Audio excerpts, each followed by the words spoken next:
أعوذ بالله من الشيطان الرجيم بسم الله والصلاة والسلام على نبينا محمد وعلى آله وأصحابه أجمعين.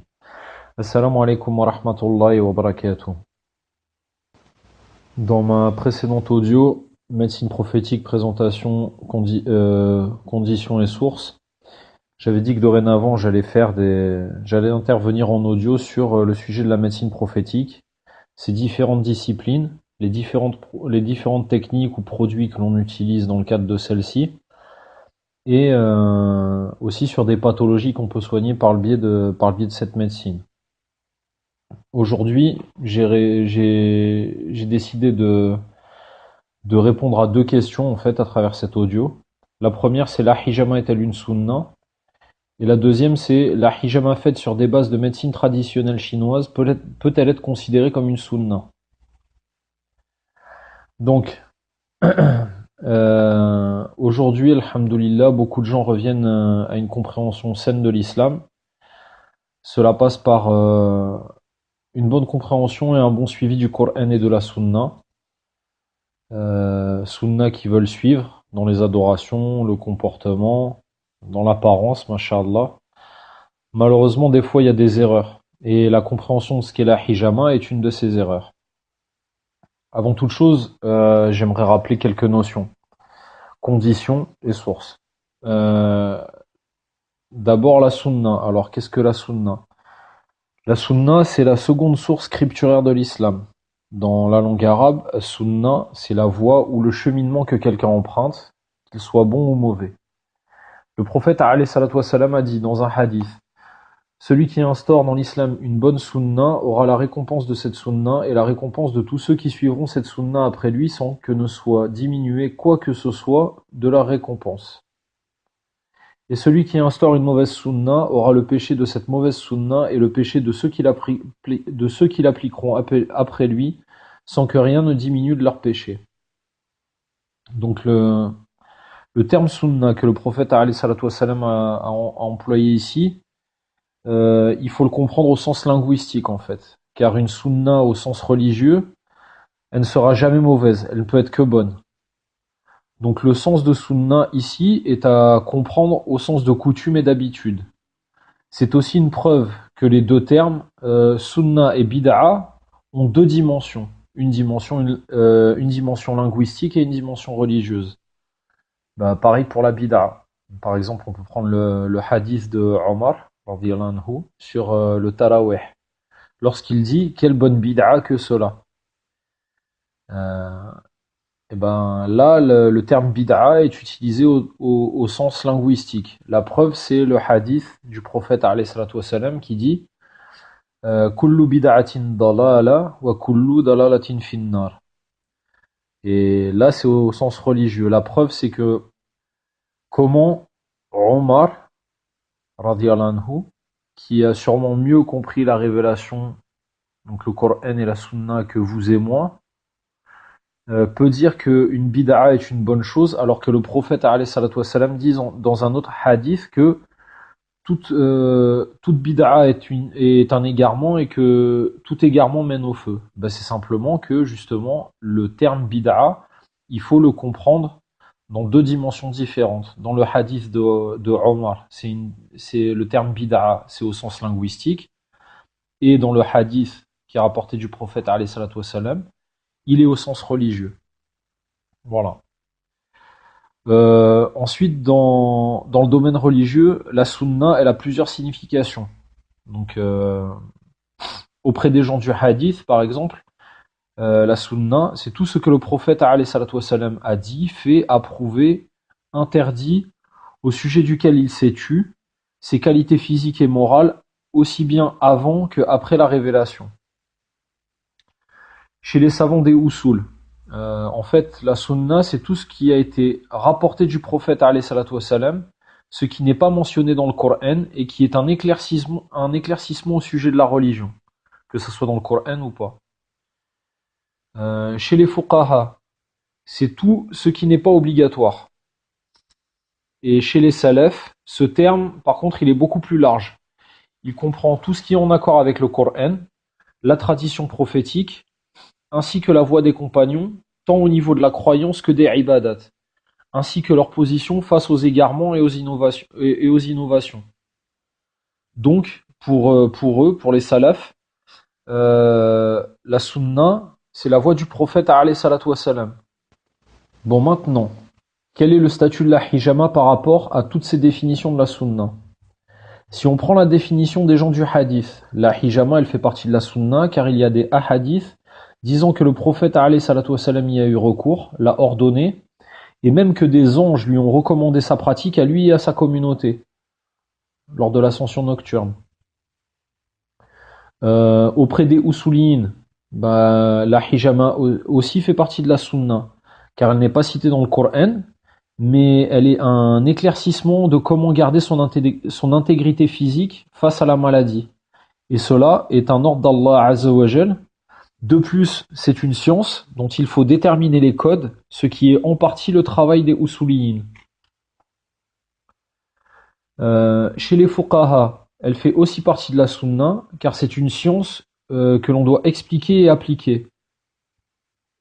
Pour cela, les fuqaha se servent des travaux des gens des usul pour éclaircir, encadrer et normaliser la pratique de cette science.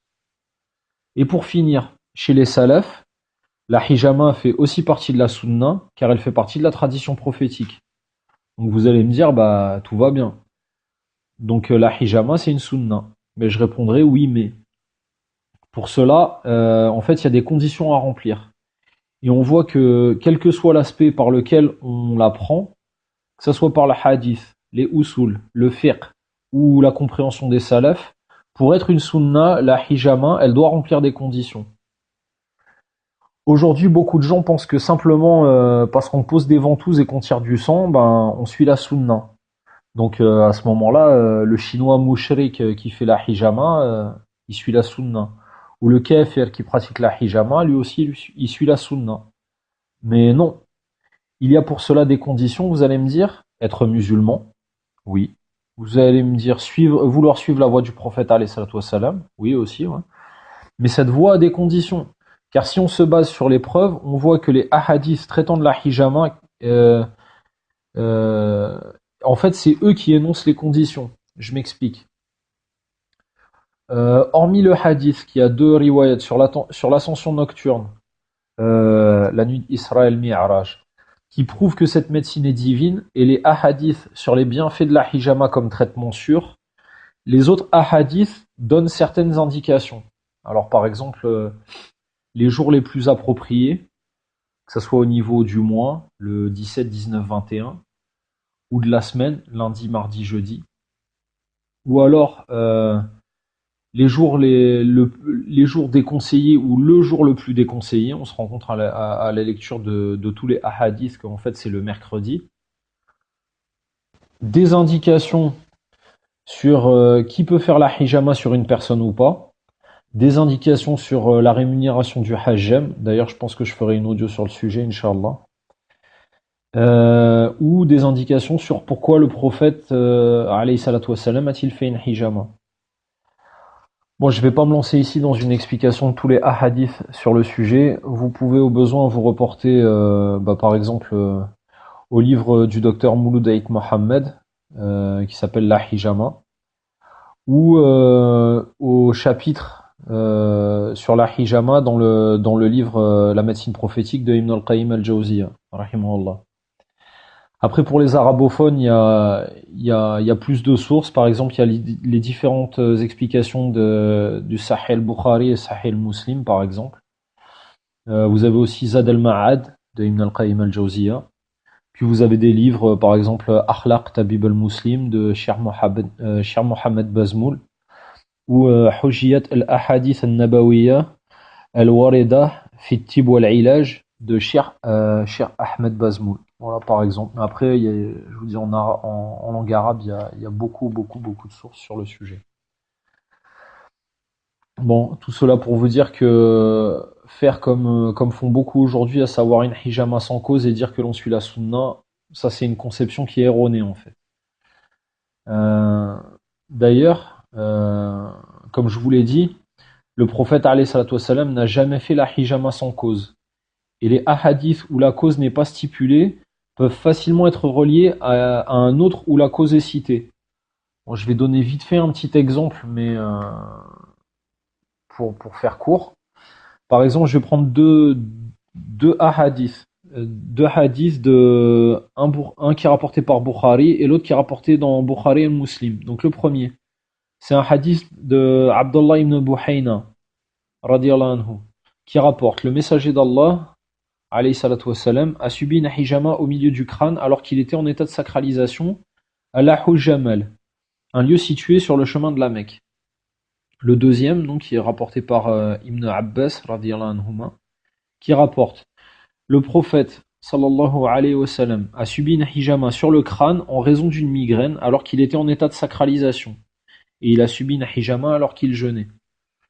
Donc, quand on voit ces deux hadiths, on voit que dans le premier est donné le fait que le prophète alayhi salatu wa sallam a fait une hijama sur le crâne quand il était en état de sacralisation, et le deuxième, qu'il a subi une hijama sur le crâne alors qu'il avait en raison d'une migraine, alors qu'il était en état de sacralisation. Donc on peut facilement faire le lien entre ces deux hadiths et se dire que en fait les deux compagnons rapportent le même événement, sauf que un complète et donne plus d'informations que l'autre.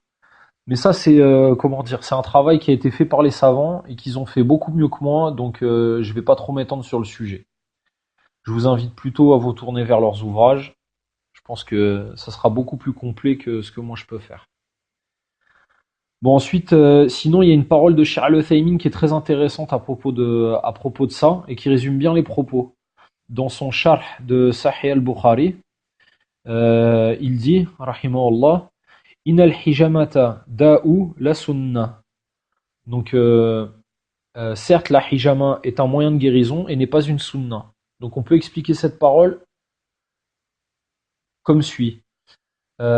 Chercher la guérison par la hijama, en fait, c'est ça la sunna. Donc, certains me diront encore, oui, mais la hijama préventive, c'est ça la hijama sunna.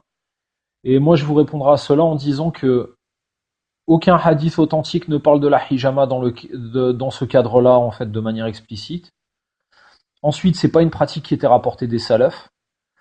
Et ensuite, dans ma précédente audio, la médecine prophétique, présentation, conditions et sources, j'ai déjà cité ce qui pouvait être considéré comme une prévention à la vue des preuves. Donc voilà.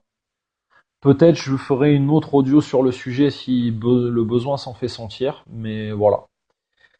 Donc pour résumer, on peut dire que la hijama rentre dans le cadre de la sunna lorsque l'intention est d'avoir recours à cette médecine utilisée par le prophète alayhi salatu wassalam, confirmée par la révélation pour se soigner ou se prévenir d'un mal particulier. De plus, comme nous le savons tous, en fait, mettre l'intention pour se rapprocher d'Allah Azza wa Jal, de lui obéir et d'obéir à son prophète alayhi salatu wassalam, peuvent ramener un bien ici-bas, donc sous forme de guérison ou sous forme de bénédiction, de baraka dans les soins, et dans l'au-delà, sous la forme de hasanat. Voilà.